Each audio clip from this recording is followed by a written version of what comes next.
And we are on the air. Hello, everybody. Good afternoon, good morning, good evening, wherever you are in the world. My name is Mark, and welcome to Codementor Office Hour sessions for today.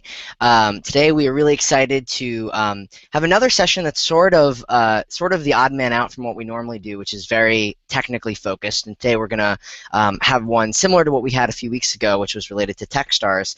Today, we're talking about really the other major player in the startup incubator world, and we're talking to Ashu Desai about how to get into Y Combinator. For anyone just joining, if you wouldn't mind muting yourself as you come in, I'd appreciate that. But I'm going to go ahead and give Ashu a brief introduction, and then we'll kick it over to him to learn a lot more about YC. And this whole time, feel free to add your questions to the group chat, or if you're coming from the other broadcast room, you can use the Q&A app, and I'll be watching that as well. And we'll try to hit as many as we can. But without further ado, Ashu Desai is the founder at MakeSchool. MakeSchool empowers students to build and ship products, preparing them for all sorts of careers in tech. They taught over 500 students through in-person courses, over 1 million students through online tutorials. Unfortunately, we're not going to talk a ton about MakeSchool today, but wanted to give you guys a little hint at what Ashu spends his time on. And he's joining us today from San Francisco, and he's an alumni of Y Combinator. He'll be talking to us a lot more about what Y Combinator does. So please quietly welcome Ashu Desai to the session. And Ashu, I'll kick it over to you. I guess maybe to start things off, how would you describe Y Combinator to someone who doesn't know what it is? Sure. So the way I would easily describe Y Combinator is it's basically an MBA for startups. So these days when you go to business school, you're learning how business works with companies that are already fairly large. It's less about learning how to start a business from the ground up. And so what YC does is they teach you everything that you need to know to learn how to take your product, whatever app or website you've created, and turn that into a real company. And for me, I was jumping right out of college into YC. I had actually left college right before joining YC, and it was my first startup ever. And if you're someone who's in my boat where you've never done a startup before, YC is absolutely hands down the best place you can go to learn about those things. So a bit about the structure of YC is every Tuesday night they have weekly dinners. And the weekly dinners are talks by successful entrepreneurs. So the first dinner, it'll be Paul Graham, who's the founder of Y Combinator, and he tells you a little bit about what his experience was like starting YC, but also what you should expect from Y Combinator. And from there, you have a lot of other successful founders, either YC alumni company, so the founders of companies like Reddit, Dropbox, or AirBNB might come and speak. You'll also have people like Peter Thiel, or Mark Andreessen, or Mark Zuckerberg come in and talk to you about their experience doing startups, what they learned, and what advice they have from you. Now, one of the most powerful things about the weekly dinners is they help you realize that the people who have founded these billion-dollar companies and the people who have become incredibly successful, when they got started, they were sitting exactly where you are today. They had no idea how to start a startup. They had no idea how to build products, and they were just learning. And it turns out pretty much everyone who started a successful company, at some point they didn't know everything that they know now, and it helps you really connect to these people. And a lot of times when we look at people who are very successful, we think of them as of a different species or of a different breed, and we can't ever be like that. But in reality, it's not the case. And when you have these successful entrepreneurs speaking to you, you realize that they're just like you. They were going through the same struggles you're going through. When they were going through, they were always on the brink of failure. They were always stressed out. They were always trying to learn things that they were completely incapable of doing. But they were the ones who persisted and continued to fight and continued to learn very quickly and adapt themselves to whatever challenges that were presented to them.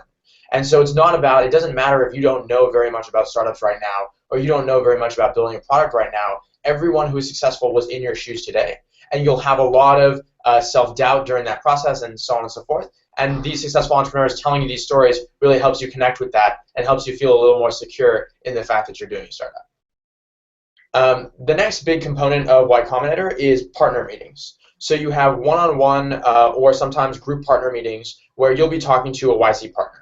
Now the YC partners are people who have all started companies before. And more importantly, they've also seen a lot of other companies before. So there have been about 800 companies that have gone through Y Combinator. So the amount of data that YC has on these companies is phenomenal. And not only have they had a lot of companies go through YC, there are more billion-dollar startups that have come out of YC in the last 5 years than have come out of the entire continent of Europe. Meaning YC has done an amazing job of taking startups that are young students or old students. The average age of YC is about 30 years old. And so taking people who have never done startups before and teaching them how to become incredibly successful. And what's really useful about this is that almost every problem that you'll have when you're running your startup, someone else has had before you. And the partners have seen 800 other startups. And when you're saying, I have a problem selling my product to customers, or I'm having a problem fixing some technical complexity, chances are, if the partner doesn't know what the answer is, they know another company that does. And so they can connect you with whatever company that might be useful to you in that state. There are lots of different companies that are in the same industry and so on and so forth. And so the partner meeting serves as a great way for you to get help from a very immediate problem that you're facing. Now, YC is also a little bit different than most investors, because most investors, when they invest in you, they're interested in investing in you later. So a VC might invest in your seed round with the hopes of investing in your A round, with the hopes of investing in your B round. What that means is you don't want to come to your VCs. Sometimes you're fearful of going to your VCs with the biggest problems you're facing. Because if the VC senses that the company is not in a good spot, they might be less incentivized and inclined to invest in your next round. Now, Y Combinator is structured very differently. Once they put money in, they don't invest in you again. And what that means is you can go to them with the biggest problem that you're having as a company and get advice from that. If you and your co-founder are fighting constantly, if you were to tell a VC that would be a big red flag, and they would run the other direction as fast as possible. But YC is there to help you, and their incentives are directly aligned with yours, and they're not really interested in investing again, which is why you're able to come to them with the biggest problems you're facing and get help with them. So the next key piece of Y Combinator is Demo Day.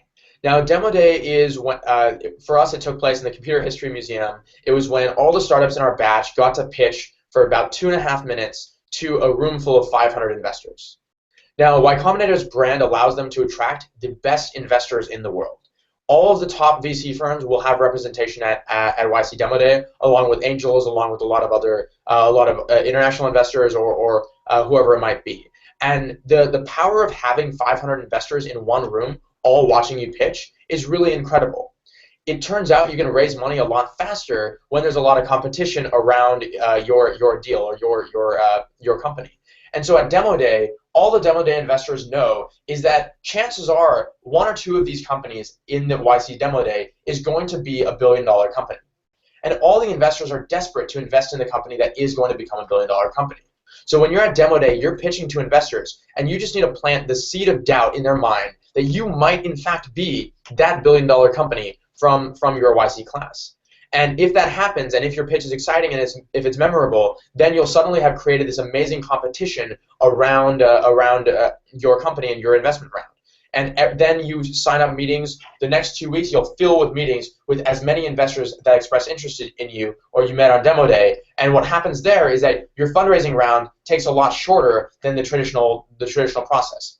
Typically, when you're fundraising, what you do is it takes a while. You reach out through personal connections to a variety of investors, and it takes a few weeks to even just get the first contact with these investors. Now, with Demo Day, they're all sitting in the same room at the same time, and you pitch to all of them. So they get excited about you immediately, and they want to take a follow-up meeting with you. And a lot of them in that follow-up meeting will immediately decide whether to invest. So you can close your fundraising round within 2 weeks or 3 weeks or a month after Demo Day because there's so much competition and there's so many other investors in the room.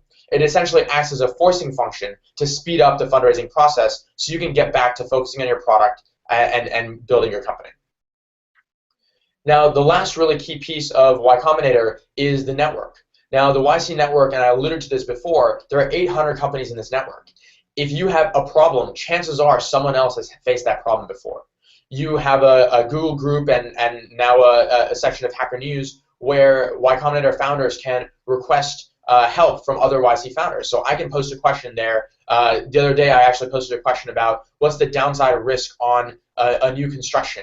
For our summer program, we're thinking about renting space in New York that's still under construction. So I wanted to find out, is there a way that in a contract I can protect myself against downside risk that if the construction is not ready, we can still get paid additional for that so we can go find a new space. And I was able to post that question onto the YC list and immediately got an answer from someone who has a lot of experience dealing with these kind of things.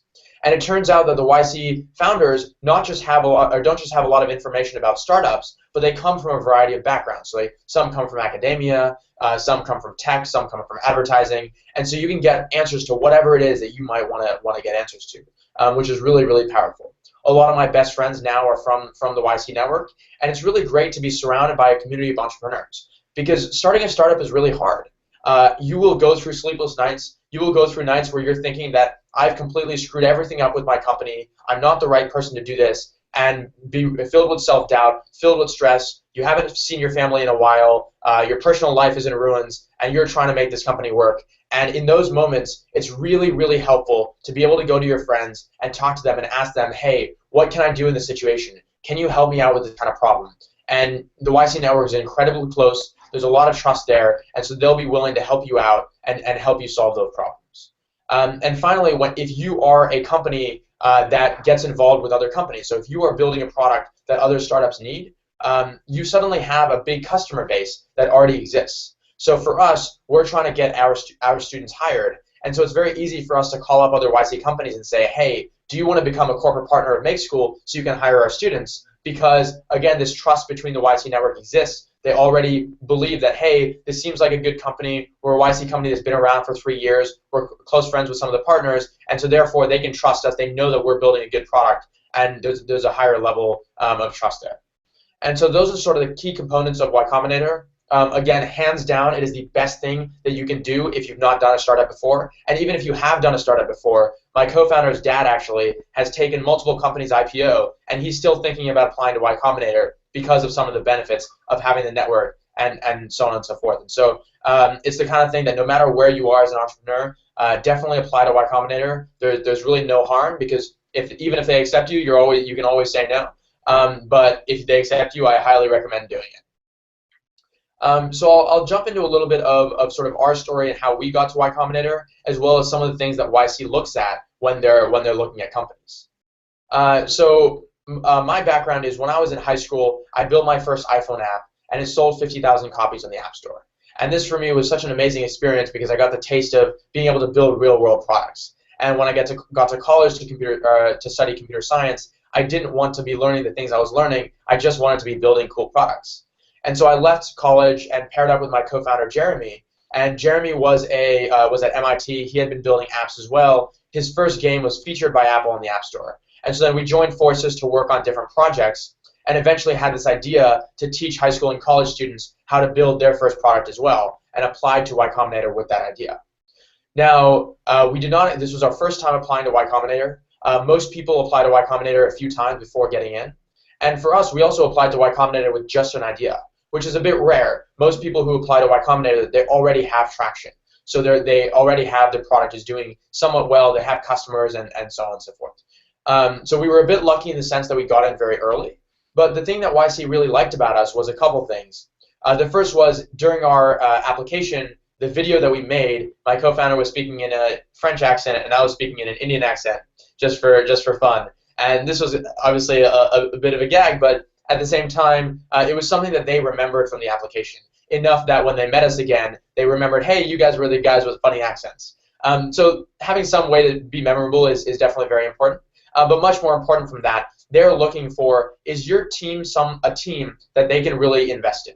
At the stage at Y Combinator, even if you have a product and you're starting to sell it, about 30% of YC companies end up pivoting in the middle of YC.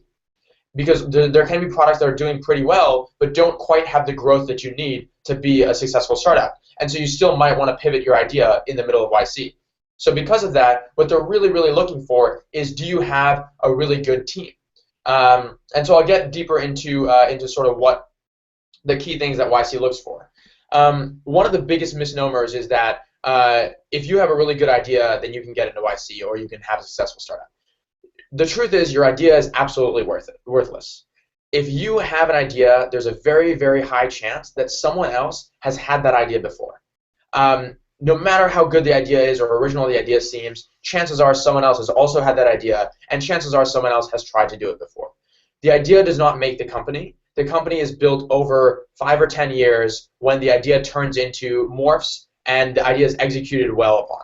And so the idea is really worthless. The point of the idea is simply to prove that you as founders can come up with good ideas. Because if you're starting a company, you'll face a lot of different problems, and you'll need to creatively solve them, or you'll need to change the direction of your company, or so on and so forth. And so the point of the idea is just to prove that, hey, you as founders can come up with good ideas. The thing that matters the most beyond anything is traction. Because at the end of the day, startups are all about growth. A startup can be building a product that you think is totally crazy. It doesn't really matter fast. That is what builds a good company. Because at the end of the day, investors are looking for a way to get a high return on their multiple. They're looking for companies that can have 10x year-over-year growth. They're looking for Slack. They're looking for the Zenefits. They're looking for Instacart, where you can have 10 customers 1 year. The next year you'll have 100 customers. The next year you'll have 1,000 customers. But ideally, growing much faster than that. So your 1 year it'll be $1 million company. The next year it'll be a $10 million company. The next year it'll be a $100 million company, and the next year it'll be a $1 billion company. So investors are looking for hyper fast growth. If you can show that your company is growing and that your product is in such high demand that users cannot get enough of it, and all you need to do is just build more of the product and build the product a little bit better in order to give the customers what they want, that is the biggest proof point you can possibly ever have. And every other proof point that you might have is just an estimator for growth. So if you have traction, that is the best thing that you can do. If you're thinking about applying to YC, the best thing you can do is say, what can I do to increase my user base or increase my revenue? If you're able to do that, you'll put yourself in a much better position to get into Y Combinator. In addition to traction, the next thing they look for is team. At the end of the day, a company is really just a group of people. It's a group of people working on some idea or some product, and the company will change. Again, the idea will change even slightly. Even if your company doesn't pivot, there are little things, little decisions that will need to be changed as time goes on. And the most important thing is does YC trust your team to make the right decisions? Do they think that you're the people who are capable of building good products and shipping good products? So as I mentioned, for us, we did not have anything built by when we applied to YC. We applied just on an idea. But what YC really liked about us is two things. They really liked that we had built and shipped apps before. So I had built my first game and it was successful, and Jeremy had built his first game and it was successful. And they also liked that we had known each other since high school. So Jeremy and I met in computer science class in high school, and this proved that our team was very close and very tight-knit. Most founders, about 30% of companies die because founders break up, which is phenomenal. And this can get really ugly sometimes. There are horror stories of founders running away and stealing money and founders fighting over really petty things, and this can really, really kill a company. So you need to be very careful about picking a co-founder that you trust very well, that you've worked with before, and that you know you work with well. My co-founder and I have lived together and worked together for 3 years now, which is really phenomenal. We spent more time together than most married couples do. But it's really like our entire company and the culture of our company and our community has been built around the fact that we have a very close relationship. And so it's very, very important for YC to look at a team and say, hey, these founders seem like they're going to be sticking by each other no matter what happens. Because you will, no matter what your startup is, you will face a point where your startup is about to fail. There was a story about FedEx at one point where they didn't have enough money to put fuel in the next plane, and the founder went to Vegas and gambled away all the money, ended up making $60K, enough to put fuel in the next flight, and save FedEx from going bankrupt. Every single startup has a moment that's called a "we're fucked, it's over" moment.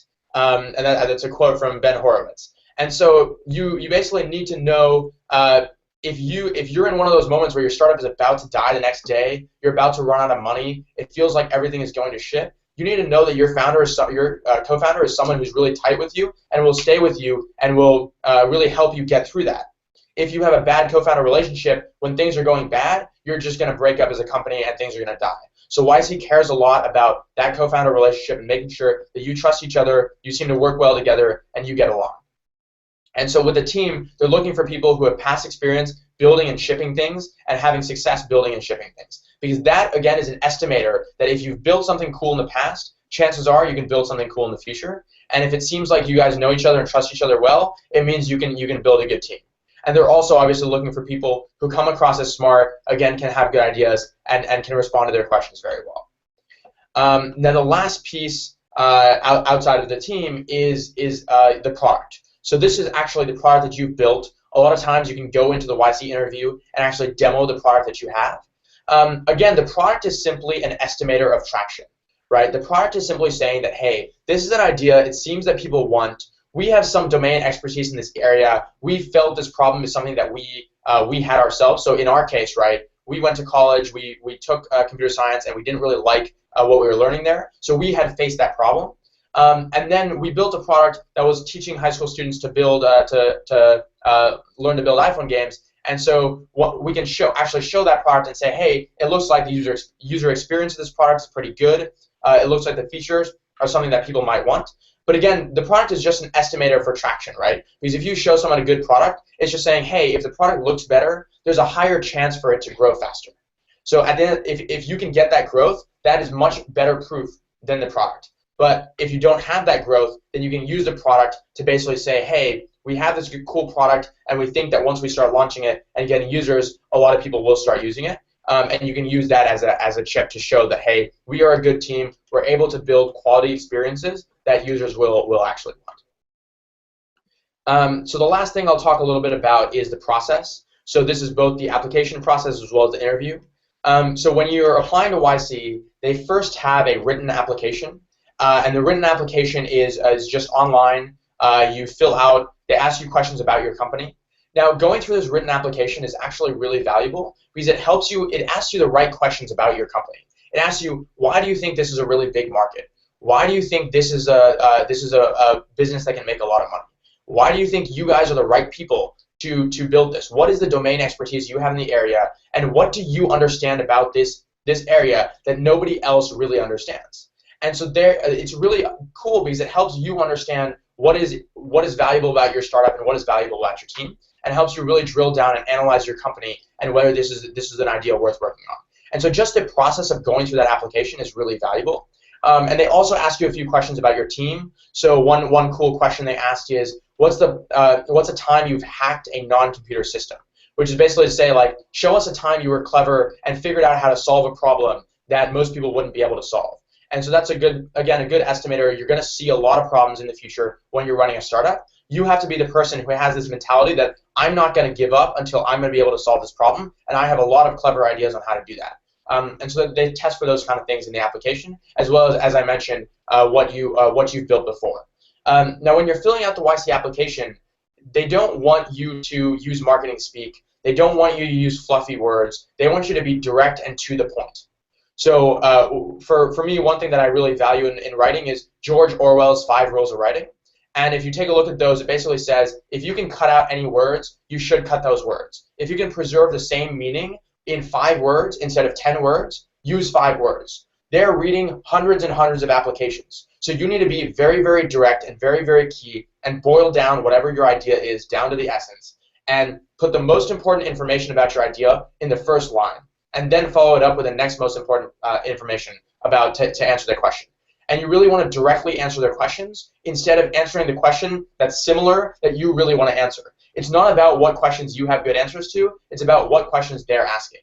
And so be as direct as possible. Have no bullshit, no marketing speak in your application.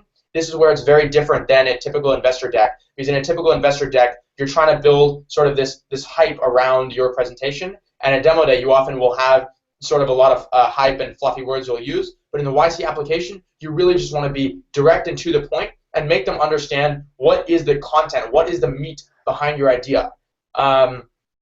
Yeah, and then when you, so if they like your application, and with your written application, you'll also submit a video just introducing yourself and your co-founders and your idea.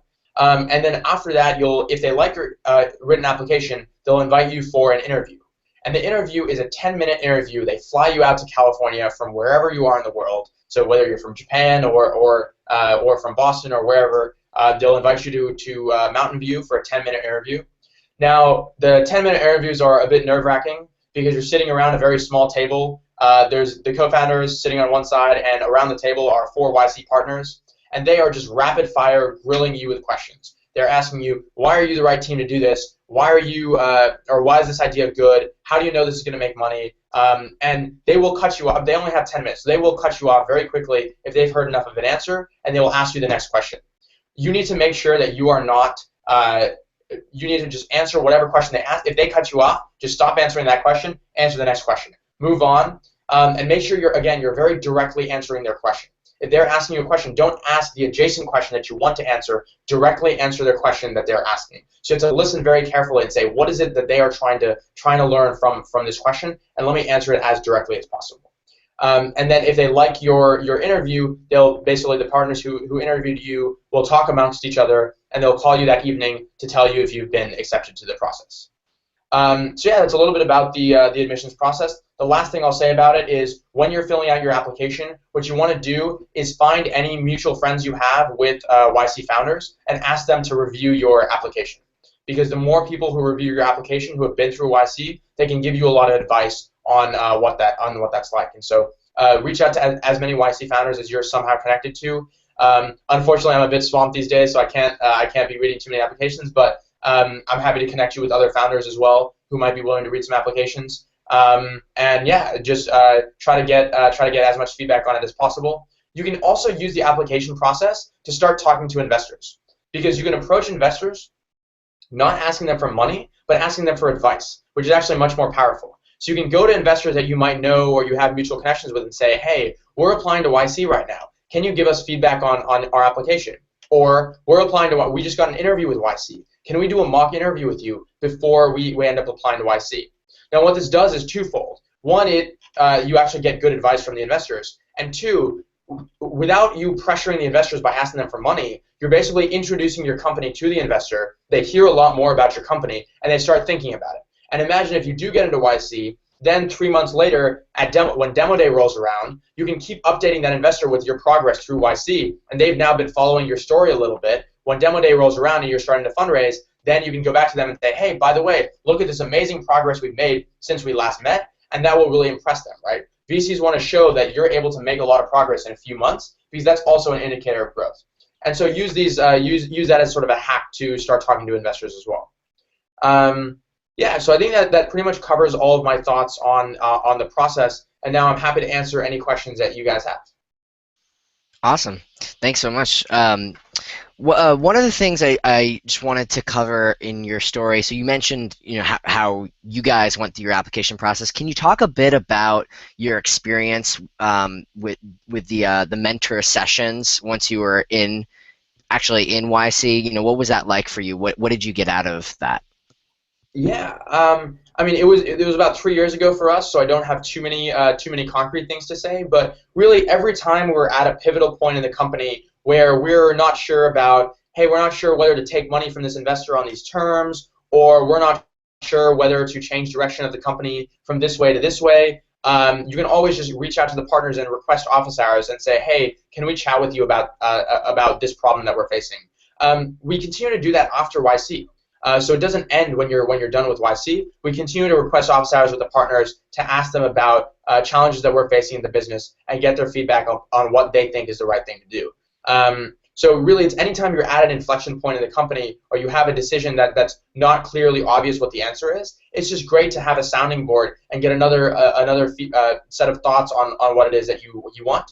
Now, obviously, you shouldn't take anyone's advice for gold. As an entrepreneur, you have to sort of balance the different things that you know. You obviously know more about your company than anyone else does, but it's really nice to have their perspective and listen to. They'll typically offer and reframe the question in a different way to help you look at it from a different angle, which can be very, very useful. Awesome. Well, yeah, everyone, please feel free to jump in with any questions via group chat, and I'll hit them in sequence to get us started. I will start with some that were emailed in. So Annie emailed in with a question. Would YC consider taking any startup that has an implemented solution but doesn't have any users yet? So you did mention the importance of traction, but what about if, yeah, have you seen any exceptions there? Yeah, no, they definitely take startups at all stages. But in reality, it's most likely that you will, like, your chances of getting in are much more likely if you show that you can have users. Now, if you're at a point where you've just built a product and you haven't launched it yet, that's a much better place to be, because if you've launched the product and it's been 5 months since you've launched the product and you still don't have very many users, that's generally a bad sign, right? The question is, what were you doing? What were you doing then? Now, YC also gives you the advice that you should launch as early as possible. So you shouldn't spend a lot of time building the most complex product. You should build something very small, and then once that really small thing is done, then you should just ship it and try to get people using it, because then you can validate much quicker. Whether that idea is good and whether people want to use your product. And so it's the kind of thing, if you have something ready, just ship it. Like, ship it today. If you have an implemented solution, ship it today. Try to get people using it ASAP. And that's the best thing you can do. That being said, just apply anyways, because you can apply this time, and if you don't get in, that's fine. It actually will slightly increase your chance of getting in next time, because again, YC is just like other investors. They want to see growth. So if you apply right now saying, hey, we built our product, but we have no users, and then you apply again 6 months later saying, hey, now we have 10,000 users, that to them will signal that, hey, you actually have some capacity to get people using your product. Awesome. Some people wrote in some questions related to equity structures and things like that. So I know you mentioned they make a seed investment, but then they don't do any more follow-on rounds. But can you talk a bit about how much equity they take and how that all works? Yeah. So this has changed over the years, but I think right now they're investing about, I think it's about 120K. It's either 80K or 120K. I'm not sure exactly, in every company, and they take typically 70%. 7%. Not 70%. That would be a little scary. It's like a Shark Tank deal. They take 7% of the company, so it's a pretty minority stake. And again, it's definitely worth it, because even on the grounds that you will raise money at a better valuation once you graduate from YC, and that in itself makes their equity stake tends to make that worth it. And so it's a pretty decent deal. You get a good amount of seed capital to start with. It helps you pay rent for the first few months. And helps you build out a team a little bit if that's what you need, or it'll help feed you and your co-founder for the next year as you start playing with your idea. So apart from that, in terms of like co-founder equity structure, you typically want to give all co-founders equal parts, because again, even if one person had the idea and worked on it for a couple months before the other person joined full time, like, startups are built over 10 years. They're not built over 1 year. And so if you're looking at the 10 years from now, we're going to look back, and if both co-founders or all three co-founders have worked on it the same amount, you generally want to give them equal stakes.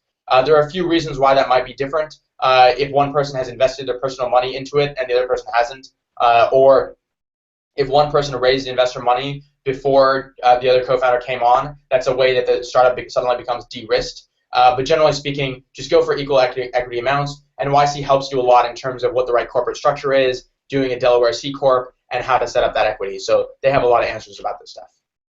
Perfect.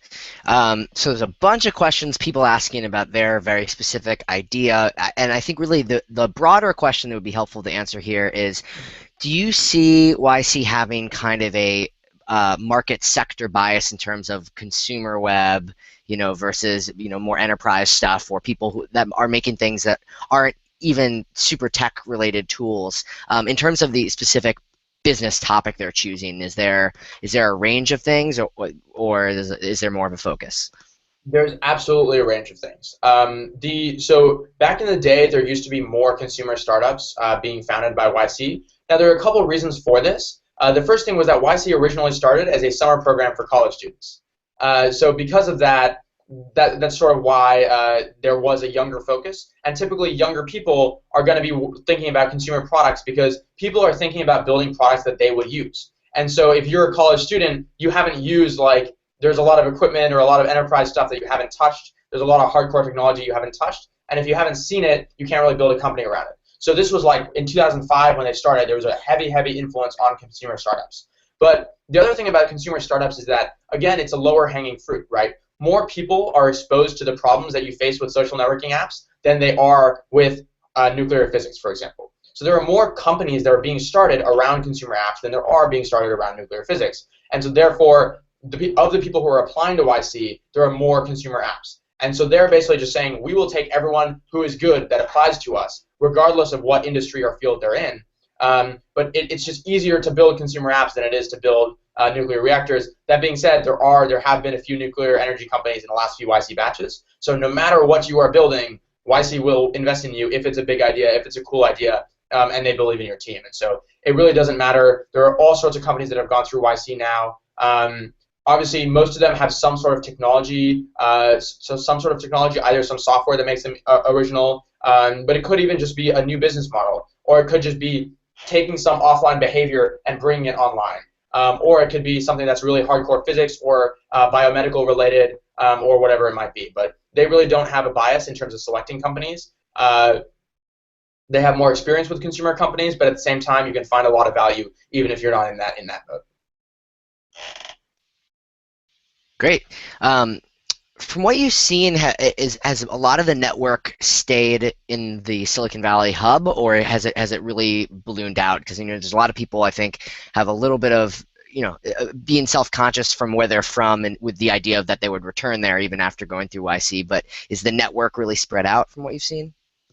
The network is definitely focused in Silicon Valley. Now, one of the big reasons why is because it's a hub for investment. And the venture capital ecosystem that exists in Silicon Valley is like not even close to being matched anywhere else in the world. And because of that, there's a lot of benefits to being there. There's a lot more engineers there. There's a lot more talent, and it really helps to be in the same place. There are companies that ended up not remaining in Silicon Valley after YC, and generally the reason is that they had existing networks built elsewhere. So they already had networks of investors elsewhere, or they had networks of talent that are built elsewhere. And imagine if you had, Wufu was a really good example, where Wufu was in Tampa, Florida, and they just had access to really, really good technical talent coming out of universities there, and it helped them basically compete much better and have cheaper talent. So in certain cases, it definitely helps, and there are a lot of companies who end up moving back to where they're from. But definitely the hub of the network is Silicon Valley. There are there are also a lot of YC companies out in New York. But also what's really cool about the YC network is that because the companies come from everywhere in the world, if you want to go to a different place or go to a different country, you can meet a lot of startups and investors in those places. And so one of our friends in our YC batch was from Japan, and I visited Japan over New Year's a couple of years ago, and ended up meeting a ton of Japanese startups and Japanese investors, and now we actually have some Japanese investors who invested in us, which is quite interesting. So it's really cool that the network itself does have ties in pretty much everywhere in the world. You can go and say, hey, are there other YC founders who are hanging out here, or do YC founders know people that I should meet up there? But generally speaking, the YC network is definitely hubbed in Silicon Valley, and that's where really most of the fast-growing startups are. I would imagine as time goes on, more both cities around the U.S. like New York and L.A., as well as around the world like Tokyo or Tel Aviv or so on and so forth, will start blossoming more. Cool. So Victor, who's actually in the room with us right here, is wondering if you could list some recommended tools and resources and books or courses, and he mentions beyond people like Eric Ries or Steve Blank, some other resources. Yeah. So the two of the best resources out there, one is Paul Graham's essays. Paul Graham is the founder of Y Combinator, and he has essays about starting startups that are truly phenomenal. Read as many of them as you can. The next one is Sam Altman's startup class. So he has classes that are videos online that you can just watch videos. And again, this class is very much like the weekly dinners that we have at YC, where you have people like Peter Thiel and Mark Andreessen talking about what they think makes a good startup, and they break down different sectors about that. I would also say coming to MakeSchool is a good thing that you can learn to build good products. So definitely check us out. And then sort of beyond the sort of very starting phase, the other book that I've heard really good things about is Hard Thing About Hard Things, and I read that cover to cover on the plane. It's phenomenal. Now, this is not when you're first starting a company. It's more about when you have a company of about 20 people and you're trying to grow to about 100 people. It goes through a lot of what the roles of founders become and process design and so on and so forth. But that's a really phenomenal book. And the way Ben Horowitz puts it is it's the first time someone's written a book about not when things are all going well at a startup. It's about when things are going really miserable and how do you deal with the really shitty situations. How do you deal with internal company politics? How do you deal with fighting your investors, or trying to please both your investors and your employees and your customers, and so on and so forth. So on the early stage, Paul Graham's essays and Sam Altman's startup class are the best ones. And then once you get to a little later stage of a company, Hard Thing About Hard Things is what I would recommend. Awesome. Yeah, I'm a big fan of Paul Graham's essays too. Jay, who's in the class, who's in the room with us, can you explain the question on the YC application about domain expertise? Yeah. So domain expertise is basically what they're trying to understand is why are you the right people to do this company? Now, if I am I'm a 22-year-old guy, and if I am trying to start a website for 85-year-old grandmas, I don't have very much domain expertise there because I don't understand what the problems that 85-year-old grandmas are facing. I don't understand what it is that what it is that they're feeling, and so on and so forth. And so that's the kind of thing where if you have a domain expertise, it helps you build a product that is relevant for your customers. So YC always says build something that people want, but a step further than that is build something that you want, right? If it's a problem that you personally have faced before, then chances are you can design a better experience for other people like you. And the other customers of that product are other people like you. And they also want to know you understand this market to some degree. So not only you understand the customers, you understand what the market dynamics are like. So if you've been working in advertising for a long time and you're starting a company around advertising, that's generally a good sign.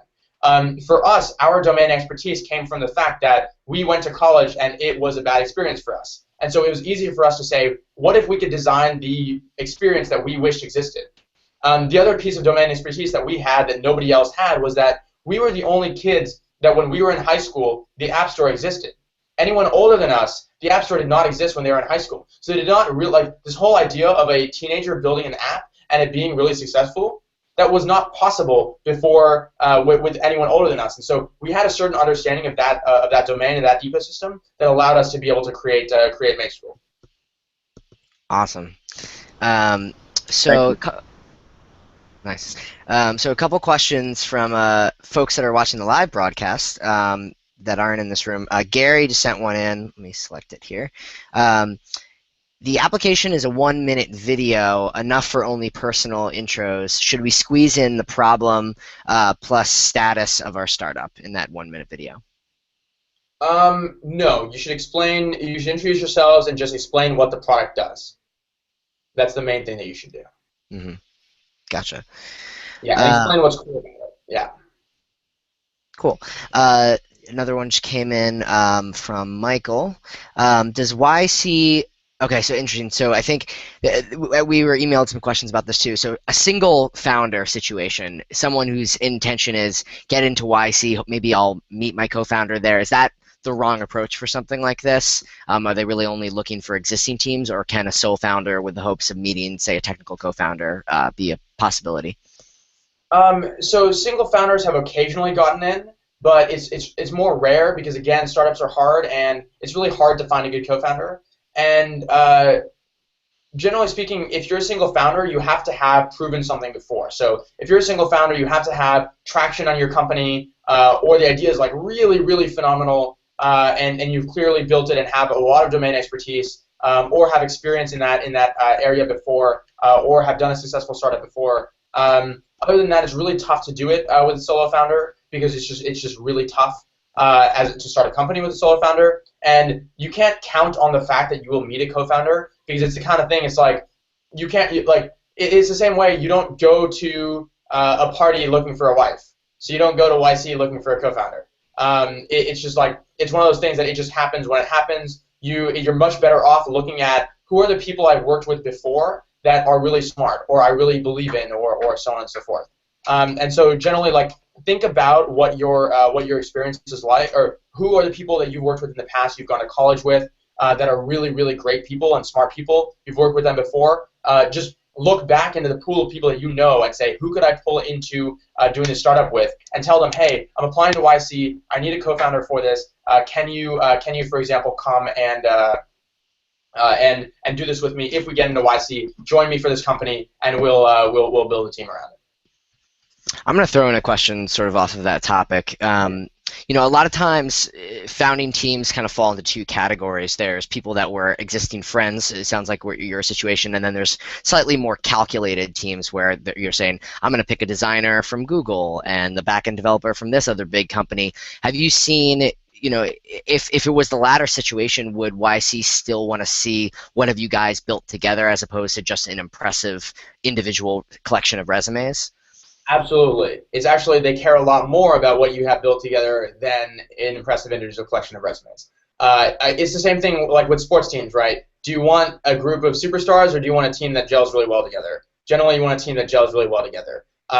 Again, co-founder breakups will, and especially when you have a lot of people that have like really good backgrounds and really impressive things, they're like, you can get into territorial wars where I say, hey, I want everything done my way, and the other person says, no, at Google we did everything this way, we should do it this way. The other person says, at Twitter we did everything this way, we should do everything that way. And so if they don't see that you are collaborating and communicating really well as a team, then that's a really bad sign for them. And so generally, you want to work, or you want to have a co-founder that you've worked with on some sort of project before you jump into a startup. And now, this is something interesting to note is when you're thinking about picking a co-founder, don't talk to someone and say, I want to be your co-founder immediately. That's like getting married before you haven't dated. Say, hey, let's work on a project together. Let's work on something simple. Let's date a little bit. Let's see how this works. See how we communicate. And if things go well, we'll try out starting a company. Cool. Francisco, I see your question about finding a mentor in the Latin America area, but you were disconnected.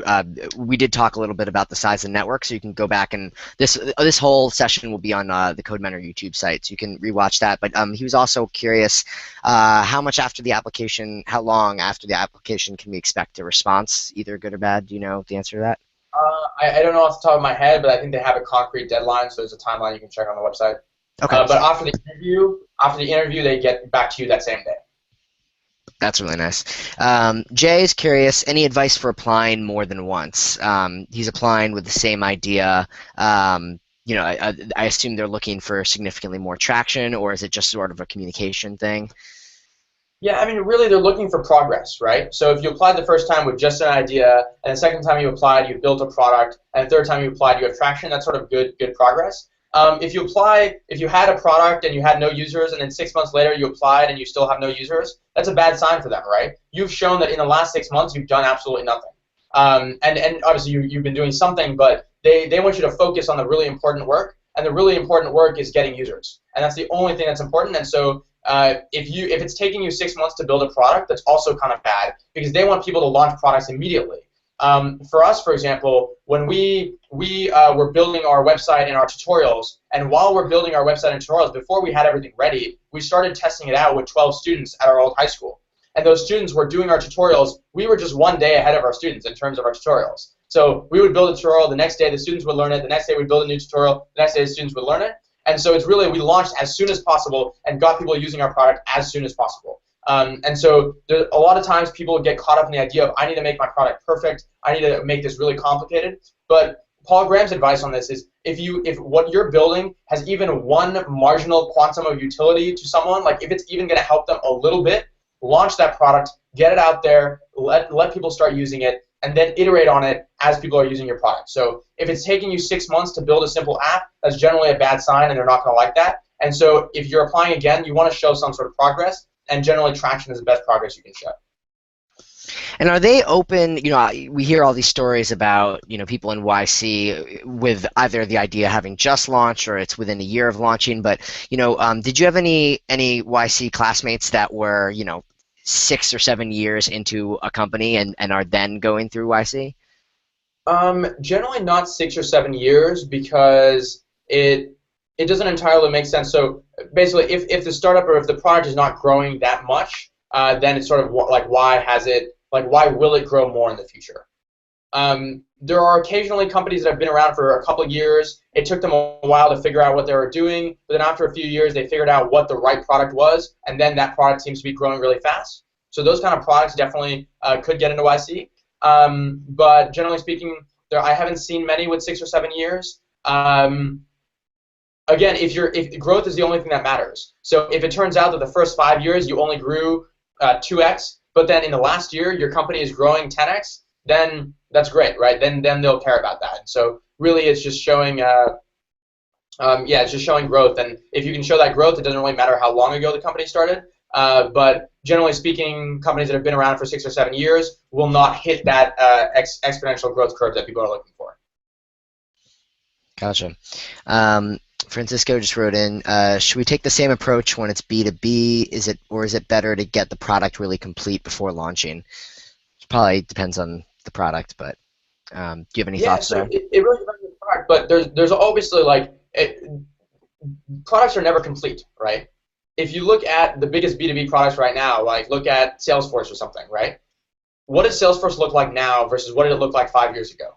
It is a much more quote unquote complete product today than it was 5 years ago. And 5 years before that, it was a much less complete product. And so really, you want to launch with one very, very simple product that is like you cannot live without, right? And so if you're building a B2B product, there's some feature that's so critical that people right now cannot live without, and they're desperately using other software that's really shitty for it.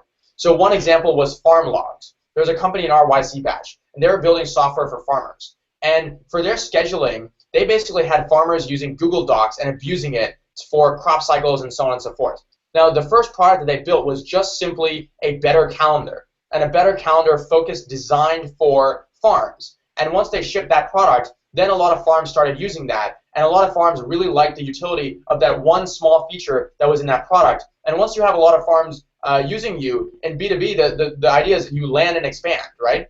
You want to close those customers on that simple product first, and once you have those customers, it's easy for you to upsell to all these other companies in the future, or sorry, all these other features or products in the future. And so build a really simple product that you can get a few companies starting to use, and then continue to build out from there.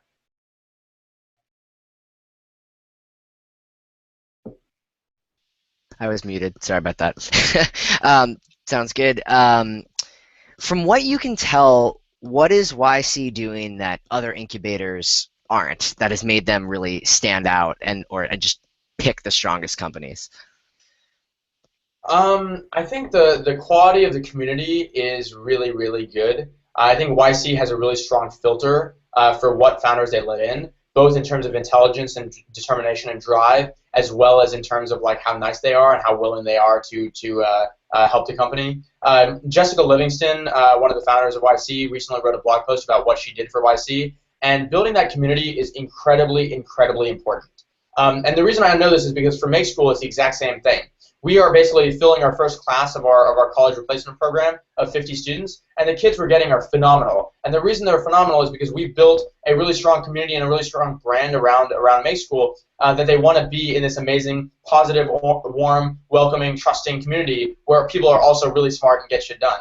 And YC did an amazing job of building that community and not diluting that community with people who were not quality people. And it's one of those self-perpetuating things where they got a bit lucky in the sense that the first batch of YC had Reddit, it had Twitch, basically, was Justin TV before. It had Sam Altman, who's now the president of YC in that first batch. So to some degree, they got very lucky in the first people who ended up joining YC. But once they went past that, they still had this amazing community that they built, and Jessica really helped foster. Of when you get to YC, you feel like you're part of the family, and you feel indebted to it the moment you walk in the door. And they've done an amazing job around that, and so people are more willing to give back, and they're really engaged with the community, and that sort of perpetuated itself. And then once you have that strong community, and you also have the results, meaning you have really great companies coming out of it, those two things end up going hand in hand. PG had these amazing essays and this amazing thought. He was a thought leader in the startup space, and so they had the great content. They taught people the right things, but the community was the thing that makes them defensible, right? PG's essays are available for free online. Sam's startup class is available for free online. Other accelerators can use that and use that as a basis for what their program is, but you cannot replicate that community. So that community is what makes YC defensible, and it's much more lasting than having better content or whatever it might be. And that community is what leads to better founders. The founders end up becoming partners, and so it just perpetuates this entire cycle of what makes YC great. Yeah, makes sense. Well, awesome. Well, want to thank you so much, Ashu, for taking the time to talk to us. Obviously, don't want to take up your whole afternoon with this. I'm sure everyone could throw in lots of personal questions, but not more of what you're doing and follow your story. Yeah, MakeSchool.com, or follow us on Twitter at MakeSchool.